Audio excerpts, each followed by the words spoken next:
중앙아시아 키르기스탄 지도입니다.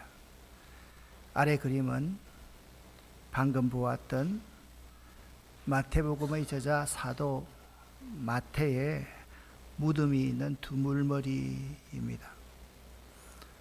사도 바울은 사도행전 19장에서 내가 로마도 보아야 하리라 말씀했는데, 여기에 하리라는 반드시 해야 한다라는 의미로 영어 성경에는 I must also see 로마로 번역되어 있습니다. 사도 바울은 로마에 가지 않으면 안 될 절박한 이유를 갖고 있었는데요, 그것은 예수의 복음을 전하기 위함이었던 것입니다. 그는 이 사명을 자신의 의무로 생각했습니다. 그는요, 로마의 복음 전하는 일, 이것을 하지 않으면 안 될 불가피한 일로 생각했던 것입니다. 왜 사도 바울은 이렇게 생각했을까요? 사도 바울이 비전이 있었습니다. 꿈이 있었습니다. 반드시 로마의 복음을 전해야 하겠다. 그의 이 사명감은 어디로부터 온 것일까요? 사도 바울이 기록한 로마서에 보면 꾸준하게 자신은 로마 가기를 추진하고 있었음을 알 수가 있습니다. 로마서 1장 9절부터 15절까지의 말씀을 보면, 나는 하나님의 아들 예수에 관한 복음을 전할 때마다 기도 중에 로마에 있는 여러분들을 생각하고 있었습니다. 나는 하나님의 뜻이라면 여러분에게 갈 수 있는 길이 열리기를 기도하고 있습니다. 내가 로마에 있는 여러분들을 간절히 보고 싶어 하는 이유는 성령께서 나에게 주시는 선물을 나누어 주어 여러분을 영적으로 믿음으로 강하게 하기 위함입니다.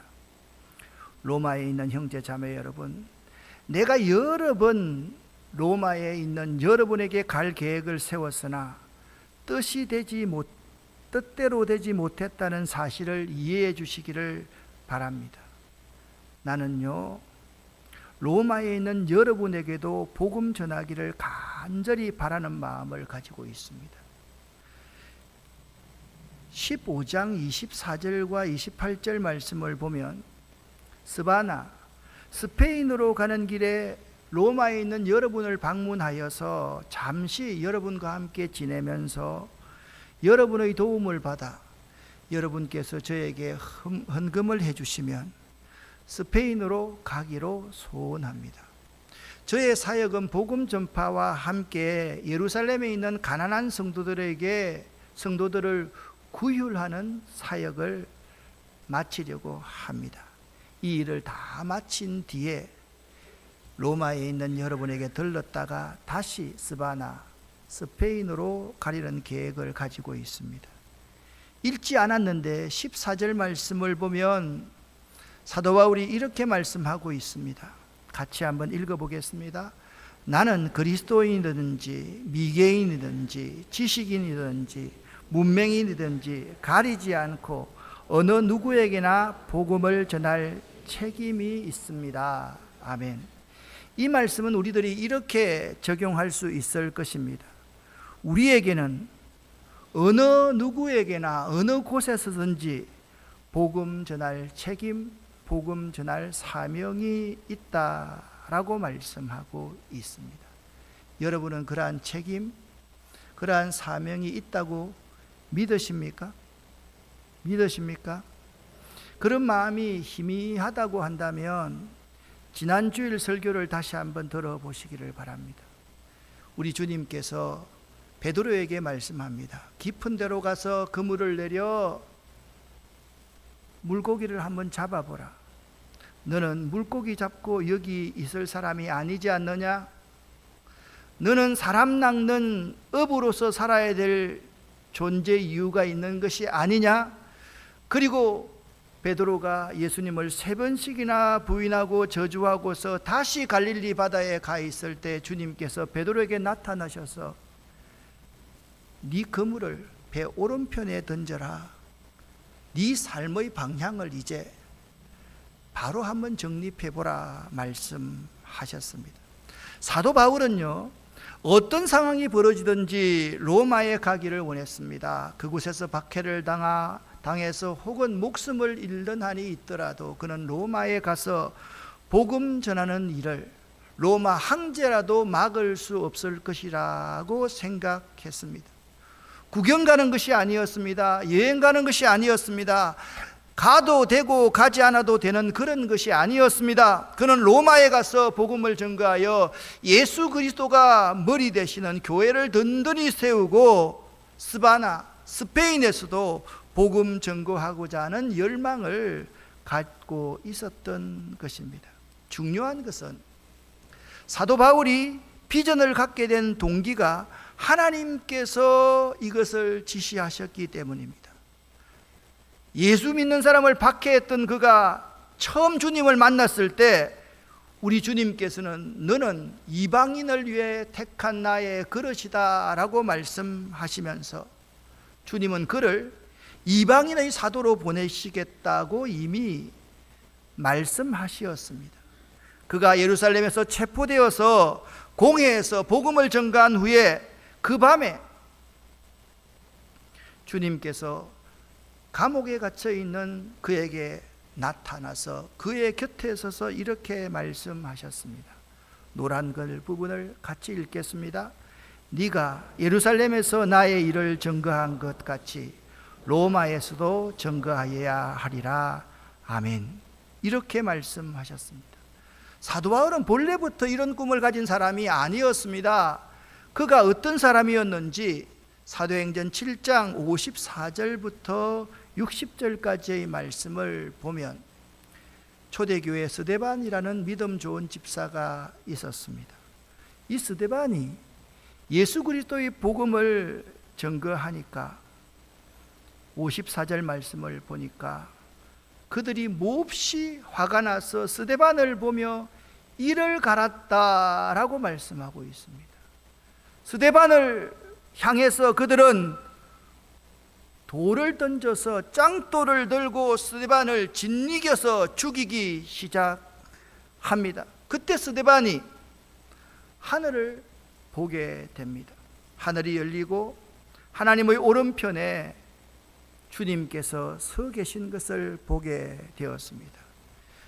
누가복음과 사도행전의 저자 누가는 스데반 집사의 순교당하는 장면을 이렇게 상세하게 묘사하고 있습니다. 그런데 스데반을 강조하기 위한 것이 아닙니다. 스데반이 죽는 그 자리에 누가 있었느냐? 바로 사울이라는 청년이 있었다라고 오늘 58절에 말씀하고 있습니다. 스데반을 돌로 쳐서 죽일 때 증인들이 자기들의 옷을 벗어서 사울이라는 젊은이의 발 앞에 놓았다라고 58절에 말씀하고 있습니다. 이 말씀의 의미가 무엇일까요? 사도행전의 저자 의사 누가는 스데반의 순교 현장에 사울이라는 이 젊은이가 사실상 주동자였고 주도적으로 동참했음을 보여주고자 스데반을 돌로 쳐서 죽일 때 증인들이 자기들의 옷을 벗어서 사울이라는 젊은이 발 앞에 놓았다라는 표현을 사용하고 있습니다. 누가는 계속해서 사울은 이런 사람이었다라고 8장 1절부터 3절에 말씀하고 있습니다. 함께 읽어보겠습니다. 사울은 스데반이 죽임당한 것이 마땅하다고 생각했습니다. 그날에 예루살렘 교회에 큰 박해가 시작되었습니다. 사도들을 빼고는 모든 믿는 사람들이 유대와 사마리아 지방으로 흩어 경건한 사람들이 스데반을 묻어주고 그를 생각하며 통곡하였습니다. 한편 사울은 교회를 없애버리려고 집집마다 찾아다니면서 남자든 여자든 닥치는 대로 끌어내어 감옥에 쳐 넣었습니다 라고 말씀하고 있습니다. 여러분, 여기 한 사람의 선량한 스데반이라는 집사가 돌에 맞아 죽어져 가고 있습니다. 사람들은 이 스데반을 묻어주고 그를 생각하며 통곡하고 있을 때 8장 1절입니다. 사울은 스데반이 죽임당하는 것이 마땅하다고 생각했던 사람이다, 그렇게 묘사해 놓고 있습니다. 그리고 8장 1절에 그날에 예루살렘 교회에 큰 박해가 시작되었는데 이 큰 박해를 가하는 중심 주동자가 사울이라는 청년이었다라고 말씀합니다. 그리고 그 박해의 상황을 이렇게 사울이 주동했다라고 누가는 묘사합니다. 3절입니다. 사울은 교회를 없애버리려고 집집마다 찾아다니면서 남자든 여자든 닥치는 대로 끌어내어 감옥에 쳐넣었다, 그렇게 증언하고 있습니다. 사도행전의 저자 누가는 사도행전 22장 20절 21절에서 사도 바울이 자기 인생을 회상하는 회고의 글을 이렇게 표현해 놓고 있습니다. 20절 21절을 함께 읽겠습니다. 그리고 주님의 증언자인 스데반이 피를 흘리고 죽임을 당할 때 나도 곁에 서서 그 일에 찬동하면서 그를 죽이는 사람들의 옷을 지키고 있었습니다. 그때 주님께서 말씀하시기를 가라, 내가 너를 멀리 이방 사람에게로 보내겠다 하셨습니다. 아멘. 그러니까 사울이라는 청년이 예수 믿는 사람들을 죽이고 감옥에 쳐넣을 그때 주님께서 바울에게 나타났다는 것입니다. 너를 이방인의 사도로 보내겠다라고 말씀했습니다. 여러분, 핍박자 바울이 예수님을 인격적으로 만나자 완전히 변화되었던 것입니다. 찬송가 289장이 있습니다. 이 가사를 제가 이렇게 한번 개사를 해 보았습니다. 같이 한번 찬양대와 함께 불러보겠습니다. 주 예수 내 맘에 들어와 계신 후 변하여 새 사람 되고 내가 널 만나길 원하던 예수님 나에게 사명을 주네. 주 예수 내 삶에 오셔 주 예수 날 만나 주시 내 인생 결단할 사명을 주심은 주 예수 날 만나. 한 번 더 불러볼까요? 주 예수 내 맘에 들어와 계신 후 변하여 새 사람 되고 내가 널 만나길 원하던 예수님 나에게 사명을 주네. 주 예수 내 삶에 오셔 주 예수 날 만나 주시 내 인생 결단할 사명을 주심은 주 예수 날 만나 주시. 사랑하는 성도 여러분, 사울이 변화된 이유는 주 예수님께서 자신을 찾아와 만나 주셨기 때문입니다. 우리 아름다운 공동체가, 이 아름다운 교회 우리 구성원들이 예수의 복음을 전하기 위해서는 예수께서 우리를 찾아오시도록 우리들 모두가 가난한 마음을 가져야만 합니다. 우리가 교만한 마음으로 있고 우리가 잘할 수 있다고 생각할 때 주님께서 우리를 찾아오시지 않을 것입니다. 그리고 하나님의 말씀과 우리들의 삶을 통하여서 예수님을 인격적으로 만나야만 합니다. 여기에 이전에 선교지를 함께 다녀왔던 분들도 계십니다. 이번 선교에 참여했던 팀들도 있습니다. 그리고 앞으로 가실 분들도 마찬가지입니다. 가서 좋았다, 은혜스러웠다, 기억에 남는 선교 여행했다를 넘어서서 우리 모두가 예수 그리스도를 인격적으로 만나지 않으면 안 됩니다. 이번 선교 여행에서 지도자인 제가 긴장하면서 가장 신경을 썼던 부분은 말씀을 묵상하는 시간이었습니다. 이것이 나의 가장 중요한 사역이다 라고 생각했더랬습니다. 한순간도 말씀을 놓치지 않으려고 철저하게 하루를 시작하면서 하루를 마무리하면서 말씀에 우리 모든 팀원들이 집중하게 만들었습니다. 팀원들 중에는 좀 빡세다, 목사님이 너무한 것 아닌가 라고 생각하시는 분들도 계신 줄로 압니다. 그러나 이 말씀 사역을 통해서 우리들의 영과 마음의 문이 열리니 우리가 그토록 은혜로울 수 있었던 것입니다. 그토록 은혜 받을 수 있었던 것입니다. 이걸 결코 잊지 말아야만 합니다. 이전 선교팀에 부족했던 것을 이번 팀에서 저는 반드시 보완하리라 생각했던 것입니다. 아무리 열악한 상황 속에서도 저희는 말씀을 묵상하고 또 묵상했습니다. 어느 곳에 가든지 제일 먼저 함께 모여서 말씀을 묵상할 수 있는 자리부터 마련하고 사역을 시작했습니다. 제가 강의를 할 때, 선교사님들하고 강의를 할 때 시작하는 때가 좀 어수선하더라고요. 그래서 평소 때처럼 찬양하라 내 영혼아 같이 부르기 시작했습니다.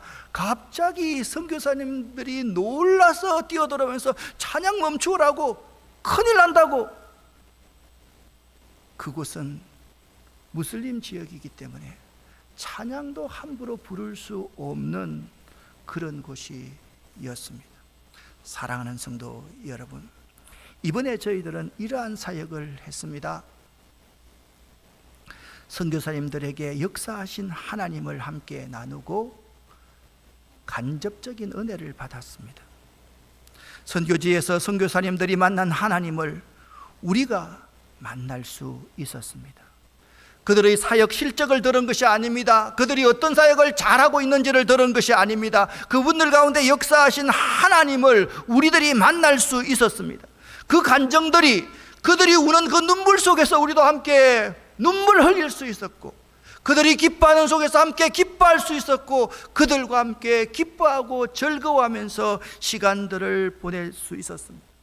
그 감정들 한마디 한마디가 우리들의 가슴 속에 예수님의 흔적으로 남아서 스티그마로 남아있기에 우리들은 앞으로도 선교사님들을 더 잘 이해하고 돕기로 작정한 것입니다. 이것이 다른 선교와 다른 점입니다.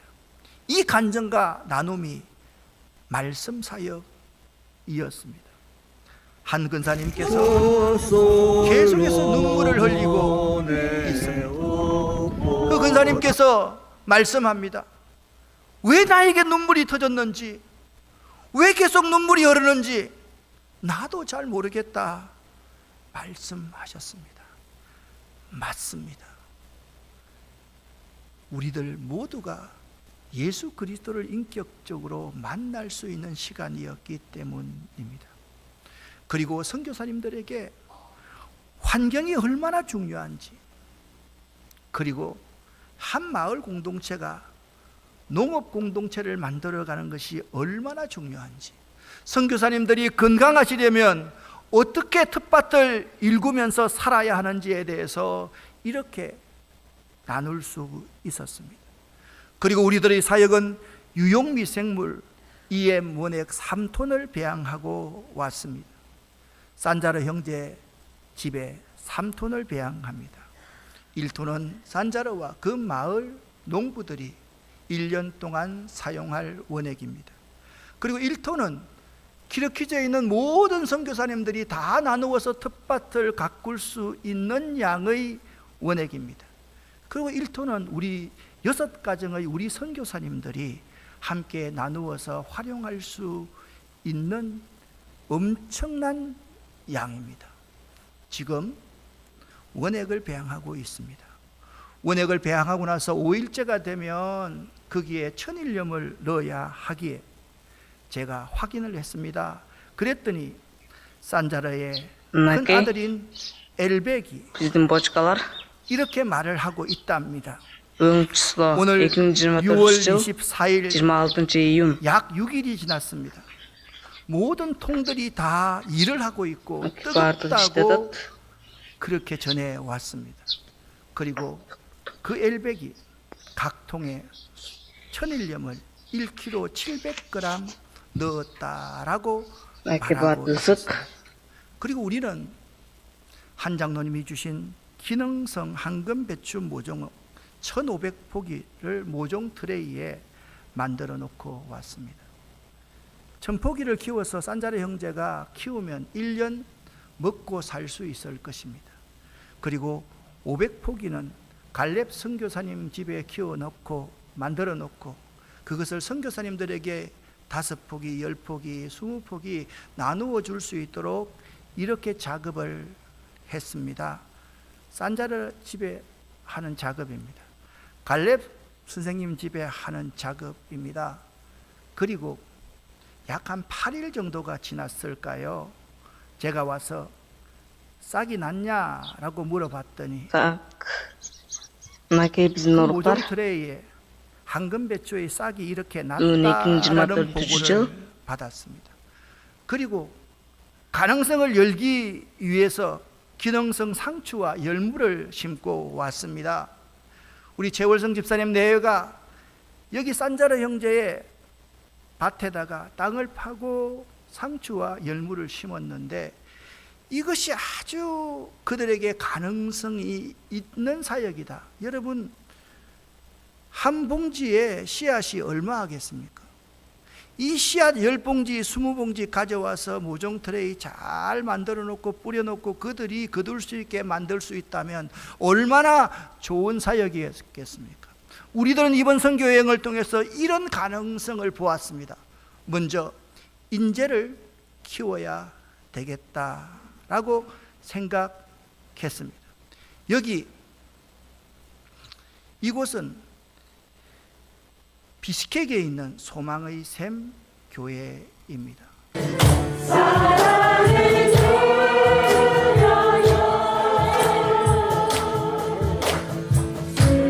이 정도 교회면 우리나라에서 10,000명 이상 모이는 교회라고 생각하시면 될 겁니다. 그리고 이 비스케크의 소망교회는 카라콜이라는 지역에 먼저 교회를 개척해서 시작했던 곳입니다. 이곳에 노란 셔츠를 입은 이분이 카라콜 교회 아이딘 전도사, 그 옆에 있는 분이 고려인 아내 옥사나 전도사 부부입니다. 그리고 중간에 계시는 분이 전번에 우리에게 인사 왔던 백이마이 어머니이고 그 옆에 있는 아이가 백이마이의 동생 가오하르입니다. 제일 오른쪽에 있는 청년이 30세의 청년 아슬백이라는 청년입니다. 이들을 우리가 잘 키워낼 수 있다면 얼마나 좋겠습니까? 그런 가능성을 봅니다. 여기는 실크로드 교회입니다. 이 산자르 형제의 아내, 하얀 옷을 입고 예배를 인도하고 찬양을 인도하고 기도를 인도하는 아나라 전도사입니다. 이분에게 4아이가 있습니다. 옆에 키보드를 치는 아이가 큰 아이 엘백이라는 아이입니다. 그 가정에 4명의 아이들이 있습니다. 그리고 뒷모습이 보이는 다른 아이들, 다른 분의 아이들이 있습니다. 이 아이들이 다음 세대의 예수의 제자, 우리 교회의 지도자들이 충분히 될 수 있다라는 확신을 갖고 왔습니다. 우리는요, 환경, 농업 선교가 그 나라를 변화시킬 수 있다는 확신을 갖고 있습니다. 우리가 그분들보다 좋은 농사 기술을 갖고 있다는 것이 아니라 키르기즈의 농부가 가장 최고의 농부다. 그들에게 미생물 액비 하나만 잘 가르쳐 줘도 그들의 농법에서 혁신적인 농업 결실을 이룰 수 있을 것이라는 생각이기 때문입니다. 많은 돈이 들어가지 않습니다. 그냥 우리의 기술을 그들에게 하나 더 달아주고 날개 한두 개만 달아주면 그들이 훌륭한 그 이슬람 세계 속에서 훌륭한 복음 전하는 자로 살아갈 수가 있기 때문입니다. 그들에게 한두 수를 가르쳐 농업 생산을 정대시킬 수가 있는 도우미로서의 역할, 그것이 우리 아름다운 교회가 할 수 있는 역할인 것입니다. 그리고 키르기스탄을 부흥시킬 수 있는 지도자를 교육시킬 수 있다. 우리 교회가 PPT 설교를 하지 않습니까? 우리의 모든 강의들, 좋은 강자들을 PPT를 만들어서 우리 교회에서 노트북을 한 40-50대 가져가는 겁니다. 노트북을 전기가 다 들어오니까 그분들에게 다 빌려주고 USB에다가 강의를 녹음하고 녹화해서 거기다가 자막을 깔고 키르키즈어로 러시아어로 더빙을 해서 그들에게 가르치고 그들을 모아서 다시 한번 체크할 수 있다면 정말 훌륭한 지도자 교육을 할 수 있을 것이라고 생각을 합니다. 그리고 있잖아요, 그들에게 모델을 보여주는 것입니다. 우리가 구할 수 있는 땅을 여러분 기도해 주시기를 바랍니다. 가장 최적지가 이런 곳입니다. 비스케크라는 서울, 우리 서울에 땅을 살려면 얼마나 비싸겠습니까? 우리 경기도 한켠에 도시가스가 들어오는 곳, 반드시 도시가스가 들어와야지 우리가 할 수 있는 농업을 할 수가 있습니다. 전기가 잘 들어오는 곳, 물을 잘 받을 수 있는 곳, 햇볕이 잘 드는 곳, 자동차 진입이 용이한 5헥타르 정도의 땅들을 구입할 수 있으면 1헥타르가 3,300평인데 목사님 뭐 그래 욕심이 많습니까? 욕심이 많아서 그런 게 아니라 키르키즈의 1헥타르는 이렇습니다. 요 칸에 이렇게 있으면 1헥타르가 이렇게 좁고 길이가 약 이 길이의 10배 정도 됩니다. 그러니까 1헥타르가 이렇게 좁기 때문에 기본적으로 3헥타르 정도가 사야지 5헥타르 정도가 돼야지 직사각형 땅이 되기 때문에 그렇습니다. 이들에게요 자리 모델을 보여주는 거예요. 우리 김성리 선교사님이 이 사역을 너무너무 잘하고 있는 분인데요, 치과의사입니다. 이분의 교회 이름이 300마리 양떼 교회라는 거예요. 야, 왜 300마리 양떼 교회니? 라고 물어봤더니 하는 말이, 양떼를 300마리를 가지고 있으면 아무리 아이들 교육시킨다고 팔고 잡아먹고 그래도 300마리 이상이 계속 유지되는 개체수라는 거예요. 아, 그렇구나. 지도자들에게 이런 꿈을 심어줘야 되겠구나. 우리가 잘 아는 양개 1,500마리 정도의 닭만 키울 수 있도록 만들어줄 수 있으면 그들이 스스로 자립할 수 있겠구나. 돈 많이 들겠습니까? 우리 교회에 수 없는 기술자들이 있는데 부화기를 만들어서 그들에게 부화시켜서 지금처럼 드릴 수 있으면 좋지 않습니까? 저는 그래서 우리 교회에서 부화를 항상 겨울에 합니다. 왜 겨울에 하겠습니까? 키르키즈의 환경에 맞추어서 사역하기 위해서 겨울에 부화를 성공시키고 있다는 사실을 알아야만 합니다. 유실수도 마찬가지입니다. 많이 심어서 그들이 가꾸게 하면 어느 날 그들은 자립해서 복음을 전할 수 있는 지도자가 될 수 있을 것이기 때문에 그렇습니다. 우리가 선교해야 될 지역은 이슬람 지역입니다. 스위스의 종교개혁자이며 목사인 신학자 블링컨은 이런 말을 했습니다. 이슬람의 발언과 성공의 이면에는 기독교인들의 악한 삶이 있었다라고 말하고 있습니다. 우리는 지난날 제국주의의 앞잡이가 되어서 기독교 선교사들이 사정없이 못 사는 그들 지역에 들어가서 그들을 짓밟는 행동을 자행했습니다. 특별히 십자군 전쟁을 통해서 십자가를 세워놓고 그들을 들어가서 그들의 모든 아녀자들을 짓밟고 그들에게 절망을 주었던 사람이 우리 기독교 신자였다는 사실을 잊지 말아야만 합니다. 그러니까 이 이슬람의 융성함은 기독교, 이 교회와 개인이 빛과 소금의 사명을 잃어버렸을 때 하나님이 허락하신 사건임을 기억하고 이제 우리 삶을 재조명해야 될 시기임을 알아야만 합니다. 지금이라도 한국교회와 성도들은 회개하면서 이슬람에 대해서 바로 알아야만 합니다. 강성 이슬람들만 생각하지 말고요, 그들이 얼마나 다정하게 우리에게 다가오는지 알지 못합니다. 똑같은 지역에서 농사를 지을 때 이분들이 복분자를 양쪽에 심는다고 하면 우리도 복분자를 심는 겁니다. 그리고 똑같이 우리의 복분자 나무가 얼마만큼 많은 결실을 맺는지 보여주기만 하면 그들이 우리에게로 다가와서 물을 것 아닙니까? 배우기 원할 것 아닙니까? 그런 방법을 우리가 한번 해보자. 대안을 만들어 세워가고 대안을 제시하는 우리 아름다운 교회가 될 수 있어야만 합니다. 무엇보다도 사도 바울의 비전, 이후에 로마도 내가 보아야 하리라. 할렐루야. 이 꿈이 우리들의 꿈이 될 수 있기를 예수 이름으로 간절히 축원합니다. 우리에게는 사람 가리지 않고 지역 가리지 않고 어느 누구에게나 복음을 전할 책임이 있습니다.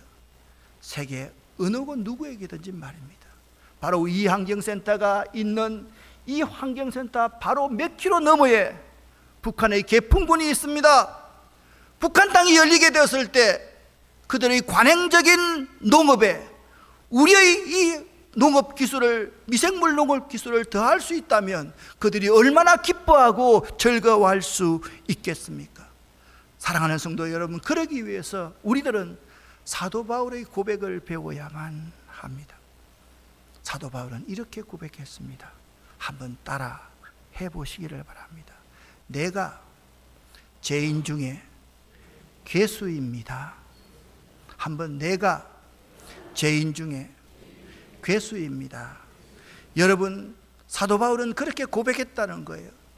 미쁘다 모든 사람이 받을 만한 이 말이요, 여러분 충분히 믿을 만한 전적으로 확실한 이 말입니다. 예수 그리스도가 죄인을 구원하시려고 세상에 임하셨는데 예수 그리스도를 전할 수 있는 방법은 내가 저들보다 낫다, 내가 저들의 정복자고 내가 저들에게 죽어간다, 이것이 아니라 내가 저들을 섬기는 종이다. 내가 죄인 중에 괴수이다. 우리들이 가장 부족하다, 이 자세로 그들에게 접근해 갈 수 있어야만 합니다.